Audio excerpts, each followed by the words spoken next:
Well, hey guys, this is Barry's Best Hunting. I'm Mike, and I do bees. Welcome to my bee yard here in Southeast Louisiana. And remember, folks, I'm not doing a how-to video, especially today. I'm just doing a how I do video, how I carry myself, how I take care of my bees, and how I take care of my equipment here in Southeast Louisiana.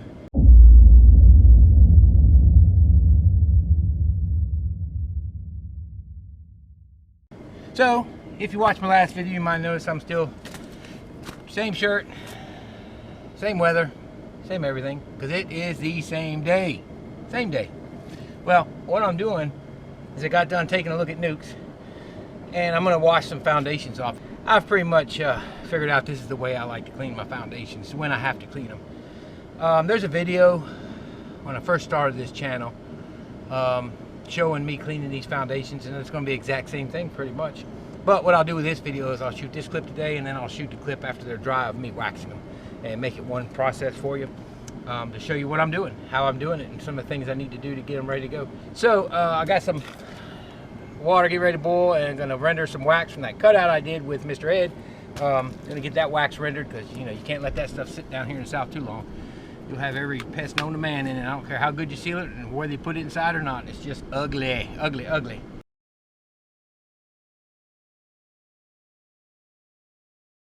So, yep, got to get this done. Now, the video from last year was me finishing up about, I think it was somewhere around 250 foundations. I'd had them on hand for about a year. I had all my hives killed off a couple years ago. I guess we're going on 3 years ago now. And that's its own story in and of itself. It's in one of my videos. I don't even know where it would be to link it. But bottom line is, we're not saying it's malicious. We're not saying it wasn't malicious. But the bottom line is they all were killed except for about 5 hives. So I did one cutout in the fall. And by the grace of God, it survived. It's one of my good hives out there now, actually. And we were able to build back up the next year. Well, what that left me with was a lot of foundation and wax and everything that was ruined. We didn't know what kind of poison it was. The state was involved, everybody was involved, and we didn't know what poison was. So most of it got trashed, but I had about 250 or so frames that I salvaged that we figured would be good once they were scraped, cleaned, and re-waxed. So that's what I did with them. So I had to do 250 of them, almost 300 I think it was in the end when you added up the residuals I had left over. Wow, that was a job. So I kind of perfected my way. I tried several methods of cleaning foundation and re-waxing it, and whew, that was not a task I was looking forward to. So I only got, I don't know, 25 or 30 to do, and not all of them are mine. Some of them are Alex's from the equipment he bought, so I'm gonna send them over to him when I'm done. But yeah, I ain't got many to do this year, so I'll be able to do it one day. I want to get it done, get them waxed, get them boxed, and that way I've got tons of foundation. We ordered, a friend of mine and myself ordered a pallet of acorn foundation. So I think we got 14 cases or something like that total between us, and he got most of them. He got like 8. So we got plenty of foundation. We're ready to go for the season. Start getting some new wax drawn, and start getting rid of some of this older stuff back there. Maybe purge some of the stuff on the hives right now. But anyway, got to get this cleaned up, waxed, and ready to go. Here's what I do. All right, here we go, folks. Look, don't knock my pressure washer, okay? It was found at a boat ramp. It had been flooded, pulled it out, cleaned the carburetor. It's a Honda engine, it cranks back up. It's got some governor issues, but you know what? Once we get her going, she cleans. Here's what I do.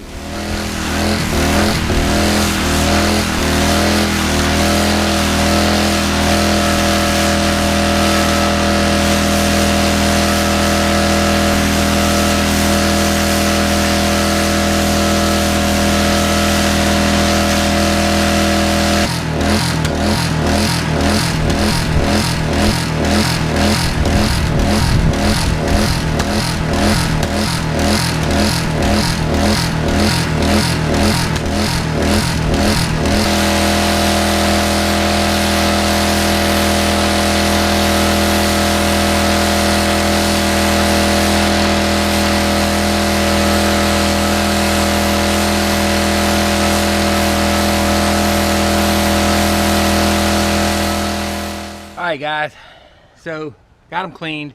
I usually just use a pressure washer. But yeah, if you hold a pressure washer straight to those, you're going to get soaked. But the one thing about it is, it does clean them. Now, for the guy that's got 100 hives and doing a lot of frames, it may not be worth it to you. I've got the time. It's worth it to me to save the money. But look, a lot of guys, they just need to throw them away or pass them on or whatever. But I wash them. So, especially when there's only that many. That's all I have for this year. Praise the Lord. I don't have a lot. All right, look, I'm soaked. It's windy and it's cold. I'm going to knock it off for the day. I got some wax finishing up rendering, then I'm going to we'll get dried off, and I will pick this back up when we go to wax them. All right, guys. Well, all right, folks. It is a couple days later. Let me think. It's 3 days later from when I cleaned out my foundation. Now, let me start by saying this. That was Sunday afternoon, evening, and I took a look at those nukes with y'all, and then I went and I was rendering some wax from the cutout on Friday.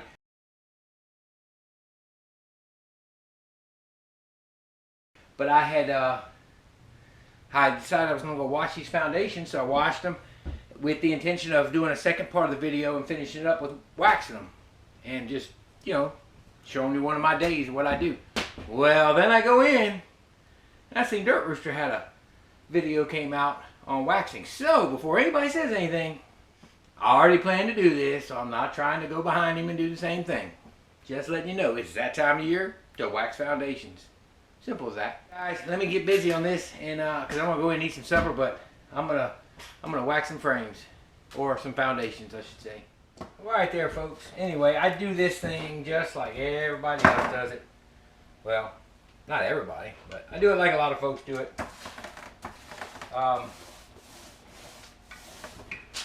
Simple 4-inch roller.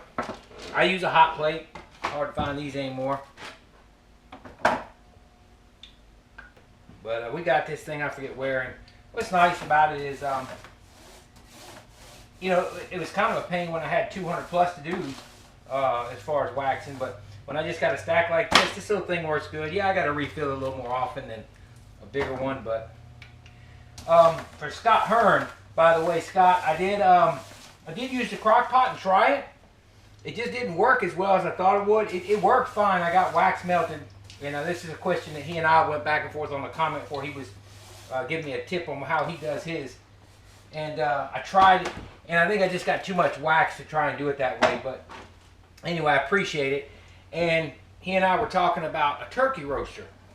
Now, what I did want to do, but then I realized I don't have as many to do. I want to get a turkey roaster, sort of like you saw in the Dirt Roosters, well, the same as you saw in the Dirt Roosters video.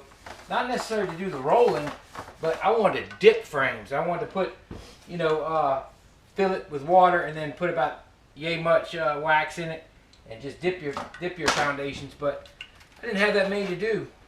I also thought about converting an old crawfish pot into one. That's what I used to render wax with. So didn't do it, but yeah, Scott, I did try the crock pot. I don't think it was for me. I've tried so many different ways. I'm going to go just stick with my rendering the way I do it. I basically boil it down in a big pot, batch at a time, and drain it off. But yeah, as far as this goes, this is easy money right here. Some people won't do this. It's not worth it to them, and I can see why if they got a lot of hives. This is where wired wax foundation to me is even better, because you don't have to do all this. You don't have to do the cleaning and the re-waxing, but I got time. I'm a hobby beekeeper. So going back to the old video, 2 videos ago, the cutout, I got a lot of questions about doing cutouts. I don't do them because they become a chore if I do too many of them, because cutouts are a lot of work if you do them right. If you take your time and do them right, they're a lot of work. It's just not for me. I like doing them here and there to keep the skills up, And I think a lot of beekeepers should at least try it. You can learn a lot about the bees by seeing how they're building their nests and what they're doing. But people talk about doing more. I just do them to help people out. I can't charge around here. First of all, I'd have to have insurance, liability insurance. But second, there's so many people around here, they won't pay you. So the people that will pay, I leave that to the professionals like JP, and there's several others. There's one down in Marrero. I leave that to them. I think Hooterville, you talk about leaving money on the table. You're absolutely right, I do, but they just don't pay you around here, and if you do, again, insurance, so that's one of the deals. That's why I didn't That's why I don't charge. Basically, I refer a lot of them to Mr. Ed if I don't feel like doing a cutout. And I'll refer them to him. If I'm going to do it, I usually try and invite somebody to come with me because I need the help.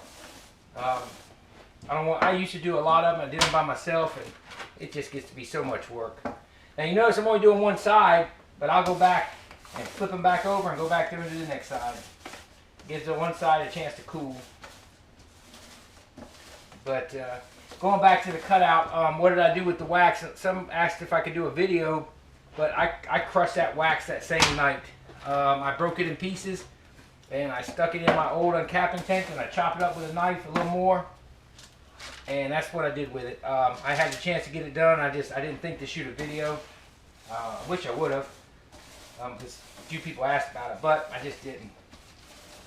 But I think I got about 3 gallons out of that thing, and I'll show it to you. That's a couple gallons. But look how thick and sticky that stuff is, and you talk about.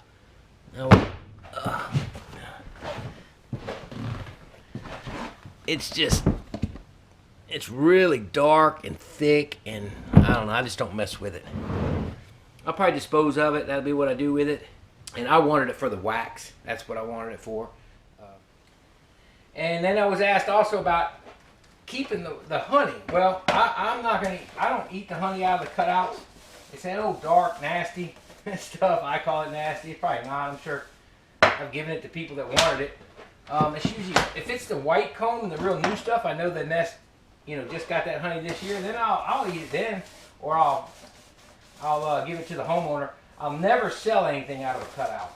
Never. I don't care how white, new, whatever. I don't care. I don't sell it. I'll dispose of that honey.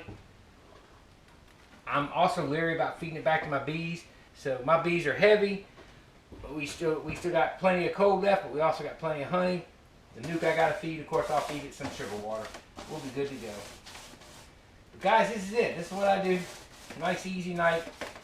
I usually would have the music on, but YouTube doesn't care for that.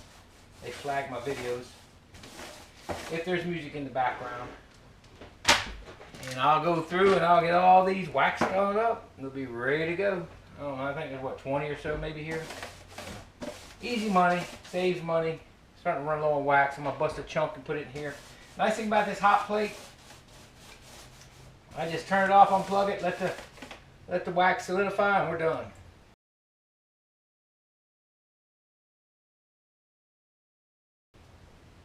And I'm waxing these things heavy. I'm gonna tell you that. I know you probably don't have to put this much on there, but I've got the wax. I had to go a little bit lighter when I had to do those 200 plus, but look, if I've got the wax, I'm putting it heavy.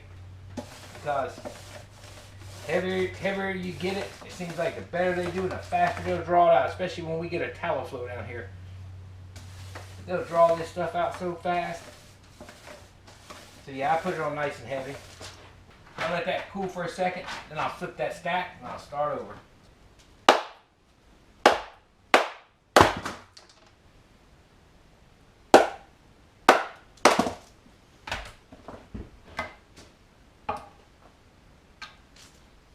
Alrighty, so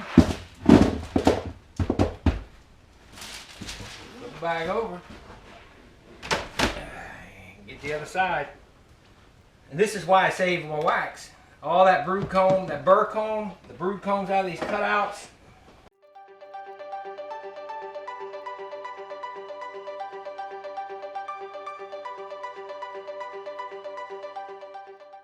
Right guys, that's it. Basically just did what everybody else does. I use a 4-inch roller and I spread the wax on, and I went nice and thick because, well, I got plenty of wax now. When I did 200 plus, I didn't go quite as thick maybe, but I went nice and thick today. I think it does a lot better, and it'll work out just fine. Guys, I appreciate you watching. I know it's a little boring. We're just doing silly little tasks that we have to get done before the season starts, and I'm pretty much caught up, but these are little things that I've got to get done. So that's just what we're doing for the next couple weeks. We'll be hanging swarm boxes here pretty soon, so I'm going to show you myself doing that, which I've got videos on that already, but I'm going to do it again because it's that time of year. I like to put them out by middle of February. Let's see if we get some snow next week. Hopefully after that, we'll see some sort of a warming trend because we'll be 2 weeks out and from basically starting to inspect hives regularly. We'll see. Guys, I appreciate everybody watching. If you did like the video, don't forget to give it a thumbs up. Don't forget to share this video with your friends, family, and anybody just enjoys watching bees. This is Barry's Best Hunting. I'm Mike, and I do bees. Y'all have a wonderful evening. May Lord God bless you and keep you. See y'all later.